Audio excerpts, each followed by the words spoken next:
नाज़रीन, वेनेजुएला में 7.5 शिद्दत के जलजले से अब तक 1400 से ज़्यादा अफराद जान से चले गए। हज़ारों अफराद अब भी मलबे तले दबे हुए हैं, जिनके जिंदा रहने की उम्मीदें बड़ी कम हो गई हैं। पाकिस्तान में भी कल 6 जलजले के झटके महसूस किए गए हैं, जिनका ताल्लुक वेनेजुएला से ही जोड़ा जा रहा है। माहिरीन के मुताबिक वेनेजुएला के जलजले से ज़ेर ज़मीन पैदा हुई तवानाई की लहरें ही पाकिस्तान में जलजलों का बाइस बनी हैं। तारीख का अगर जायज़ा लेते हैं तो साल 2000 से 2011 के दरमियान भी ऐसा ही एक सिलसिला देखा गया था, जब इंडोनेशिया में आने वाले बड़े जलजले की ज़ेर ज़मीन तवानाई की वजह से ही 2005 में कश्मीर का तबाहकुन जलजला आया था। माहिरीन खबरदार कर रहे हैं कि यूरेशियन प्लेट्स और इससे मुल्हिका इलाकों में ज़ेर ज़मीन सरगर्मियाँ जारी रहने की वजह से मुस्तक़बिल में भी दरमियाने दर्जे के जलजले आ सकते हैं। दूसरी जानिब इस वक्त तकरीबन सारा यूरोप ही शदीद हीट वेव की जद में है। अब दर्जा हरारत 45 तक पहुंच गया है। फ्रांस में गर्मी का 80 साला रिकॉर्ड टूट गया है। 1000 से ज़ायद अफराद की अमवात हो चुकी हैं। जर्मनी है, स्पेन है, बरतानिया, इटली और स्विट्ज़रलैंड, इन समेत कई ममालिक हैं, यहाँ भी सैकड़ों अफराद मौत के घाट उतर चुके हैं। क्लाइमेट रिस्क इंडेक्स इसकी रिपोर्ट के मुताबिक ज़मीन का औसतन दर्जा हरारत सनती दौर से अब तक तकरीबन 1.5% तक बढ़ चुका है, जिससे माहौलियाती अदम तवाज़ुन पैदा हो रहा है। बात करने के लिए इंतहाई अहम मौजू अली तौकीर शेख साहब, जो कि माहिर हैं माहौलियाती तब्दीली के, आपके वक्त की बेहद शुक्रगुजार हूँ। सबसे पहले तो ये फरमाइए सर, 4 दिन पहले वेनेजुएला में शदीद जलजला आया, कल फिर पाकिस्तान के मुख्तलिफ इलाकों में, इस्लामाबाद और दीगर इलाकों में जो है वो झटके महसूस किए गए।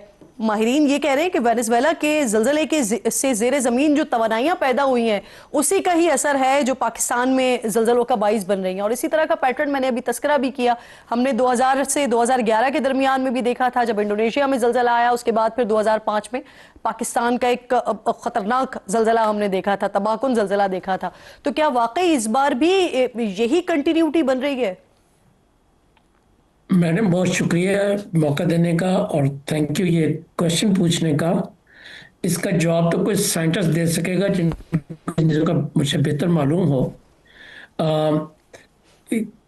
क्लाइमेट चेंज में और सिस्मोलॉजी में कुछ लिंकेजेस हो सकते हैं, मगर साइंस उसको कंफर्म नहीं करती।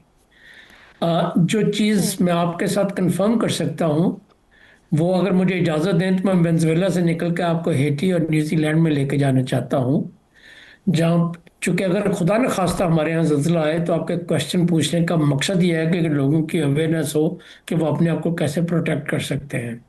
तो उस नुक्ता नज़र से मैं हेटी और न्यूजीलैंड में 2010 में अर्थक्वेक आया था, एक ही साल में, और दोनों का मैग्नीट्यूड 7.0 था या 7.1 था। हेटी में 1 लाख से लेके 3.25 लाख तक लोग मरे थे, और न्यूजीलैंड में एक भी नहीं मरा था। एक भी नहीं मरा था, एक सिर्फ एक मामूली सा जख्मी हुआ था।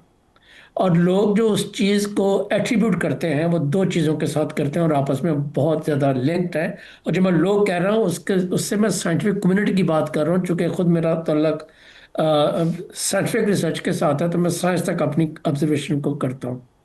वो इसलिए किया कि जो न्यूजीलैंड की बिल्डिंग थी वो रिजिलियंट थी, और जो जी। हेटी की बिल्डिंग्स थी वो वीक कंक्रीट के साथ बनी थी। उनमें कोड कोई नहीं थे जो उन्होंने फॉलो किए हों, या नेशनल कोड स्ट्रांग नहीं थे जैसे पाकिस्तान में भी नहीं है, और जो थोड़े बहुत थे उनकी कंप्लायंस नहीं थी जैसे पाकिस्तान में भी नहीं थी।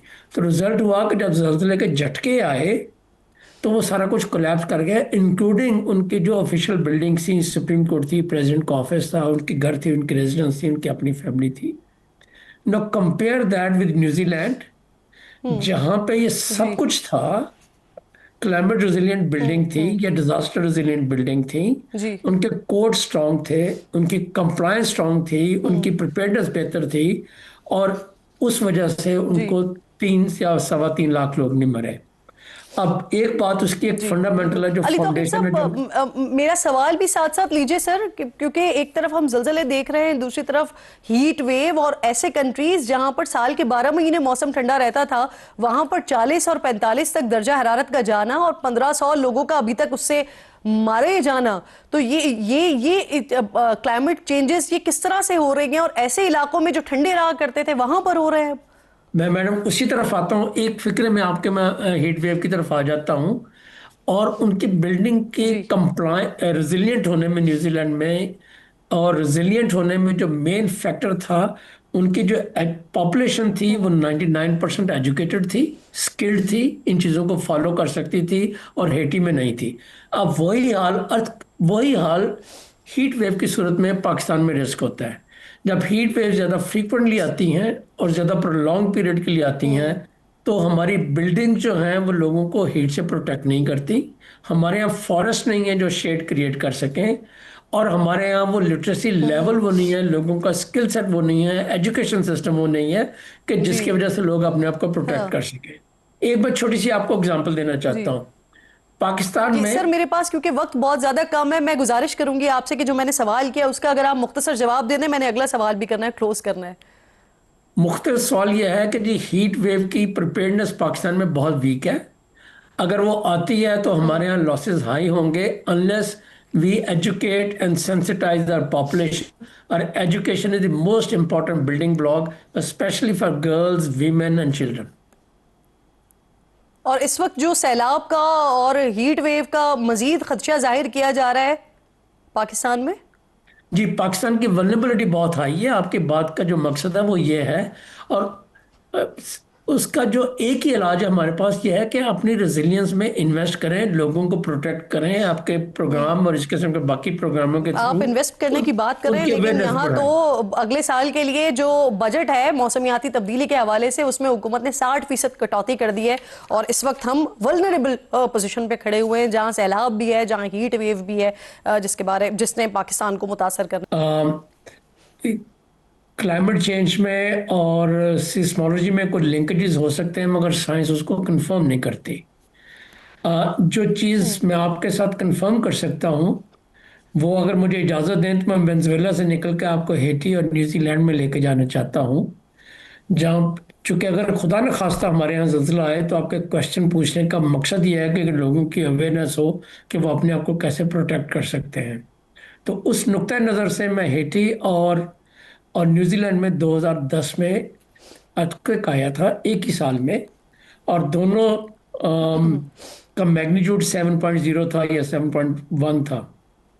हेटी में 1 लाख से लेके 3.25 लाख तक लोग मरे थे, और न्यूजीलैंड में एक भी नहीं मरा था। एक भी नहीं मरा था, एक सिर्फ एक मामूली सा जख्मी हुआ था। और लोग जो उस चीज़ को एट्रीब्यूट करते हैं वो दो चीज़ों के साथ करते हैं, और आपस में बहुत ज़्यादा लिंक्ड है। और जब मैं लोग कह रहा हूँ उसके उससे मैं साइंटिफिक कम्युनिटी की बात कर रहा हूँ, चूँकि खुद मेरा तल्लक साइंटिफिक रिसर्च के साथ है, तो मैं साइंस तक अपनी ऑब्जर्वेशन को करता हूँ। वो इसलिए किया कि जो न्यूजीलैंड की बिल्डिंग्स थी वो रिजिलियंट थी, और जो जी हेटी की बिल्डिंग्स थी वो वीक कंक्रीट के साथ बनी थी। उनमें कोड कोई नहीं थे जो उन्होंने फॉलो किए हों, या नेशनल कोड स्ट्रांग नहीं थे जैसे पाकिस्तान में भी नहीं है। और जो थोड़े बहुत थे उनकी कंप्लायंस नहीं थी जैसे पाकिस्तान में भी नहीं थी।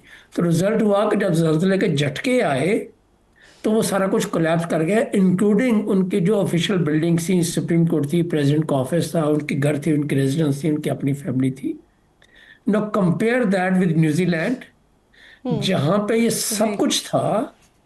क्लाइमेट रेजिलिएंट बिल्डिंग थी या डिजास्टर रेजिलिएंट बिल्डिंग थी, जी उनके कोड स्ट्रांग थे, उनकी कंप्लायंस स्ट्रांग थी, उनकी प्रिपेयर्डनेस बेहतर थी। और उस वजह से जी उनको 3 या 3.25 लाख लोग नहीं मरे।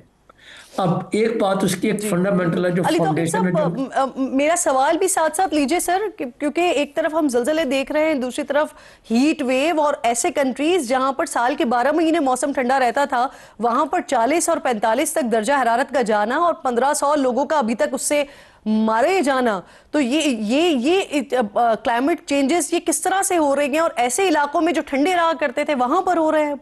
मैं मैडम उसी तरफ आता हूँ, एक फिक्र में आपके मैं हीट वेव की तरफ आ जाता हूँ। और उनकी बिल्डिंग के जी रिजिलियंट होने में न्यूजीलैंड में, और रिजिलियंट होने में जो मेन फैक्टर था, उनकी जो पॉपुलेशन थी वो 99% एजुकेटेड थी, स्किल्ड थी, इन चीज़ों को फॉलो कर सकती थी और हेटी में नहीं थी। अब वही हाल हीट वेव की सूरत में पाकिस्तान में रिस्क होता है। जब हीट वेव ज़्यादा फ्रीक्वेंटली आती हैं और ज़्यादा प्रोलॉन्ग पीरियड के लिए आती हैं, तो हमारी बिल्डिंग जो हैं वो लोगों को हीट से प्रोटेक्ट नहीं करती। हमारे यहाँ फॉरेस्ट नहीं है जो शेड क्रिएट कर सकें, और हमारे यहाँ वो लिटरेसी लेवल वो नहीं है, लोगों का स्किल सेट वो नहीं है, एजुकेशन सिस्टम वो नहीं है कि जी जिसकी वजह से लोग अपने आप को प्रोटेक्ट हाँ कर सकें। एक बार छोटी सी आपको एग्जांपल देना जी चाहता हूँ। पाकिस्तान जी सर, में, मेरे पास क्योंकि वक्त बहुत ज्यादा कम है, मैं गुजारिश करूंगी आपसे कि जो मैंने सवाल किया उसका अगर आप मुख्तसर जवाब दे दें, मैंने अगला सवाल भी करना है, क्लोज करना है। मुख्तर सवाल यह है कि जी हीट वेव की प्रिपेयर्डनेस पाकिस्तान में बहुत वीक है। अगर वो आती है तो हमारे यहाँ लॉसेस हाई होंगे, unless we educate and sensitise our population. और education is the most important building block, specially for girls, women and children. और इस वक्त जो सैलाब का और हीट वेव का मजीद खदशा जाहिर किया जा रहा है पाकिस्तान में। जी, पाकिस्तान की वल्नरेबिलिटी बहुत हाई है। आपकी बात का जो मकसद है वो ये है, और अ, उसका जो एक ही इलाज है हमारे पास ये है कि अपनी रेजिलियंस में इन्वेस्ट करें, लोगों को प्रोटेक्ट करें, आपके प्रोग्राम और इस किस्म के बाकी प्रोग्रामों के थ्रू आप इन्वेस्ट करने की बात कर रहे हैं, उनकी लेकिन अवेयरनेस यहाँ तो बढ़ाएं। अगले साल के लिए जो बजट है मौसमियाती तब्दीली के हवाले से, उसमें हुकूमत ने 60% कटौती कर दी है।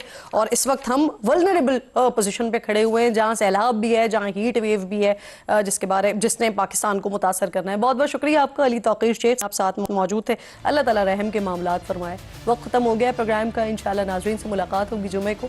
अपना और अपने मुल्क का खास ख्याल रखिए। फ़लस्तीन को, मकबूजा कश्मीर को अपनी दुआओं में याद रखिए। अल्लाह ने के बाद।